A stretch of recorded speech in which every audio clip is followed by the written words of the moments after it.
You're gonna hate me for saying this, but PETA didn't actually do that horrible thing you think they did. I hate to have to say this and do this in front of some of my skulls just to prove that I'm not here to say PETA is great and fur is bad, or vice versa. But this is not a video about PETA versus fur. This is about lying versus not lying. And I know that everybody hates PETA, so I will just say this from the anti-PETA perspective. PETA has lots of horrible things that we can criticize them for.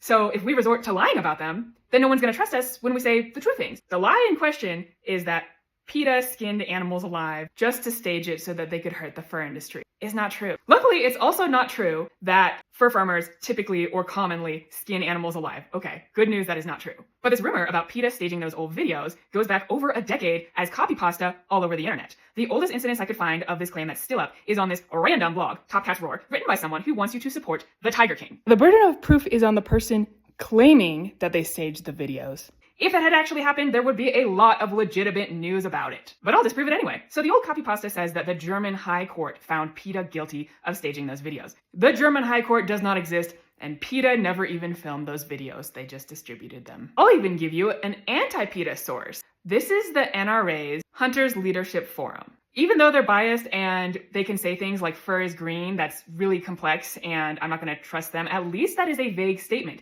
They know that they can't make objective statements that are objectively lies, such as PETA staged those videos. And when they posted an article from a contributor who either lied or made a mistake saying that PETA was paying people to skin animals alive, they had to take it down and apologize for posting misinformation. Because as an organization, whether you like them or not, they are at least smart enough and at least have the character to not perpetuate objective lies. Furthermore, since it was untrue and defamatory and written, they could have been sued for libel by posting that. If you write or make a video repeating that lie, you can also be sued. I hope you won't, and you probably won't, but don't do it. It is grounds for a lawsuit. Now, I've interviewed fur farmers, tanners, and taxidermists, and I like and appreciate their perspectives and their thoughts. They have good things to say. The issue is when people try to lie to defend them. That actually makes them look worse. That makes it look like, oh geez, fur farmers don't have anything good to say to defend their industry. They have to resort to lies. You don't want to do that. And again, you can be sued for it. Because I guess lying is wrong is not a good enough reason for you not to do it.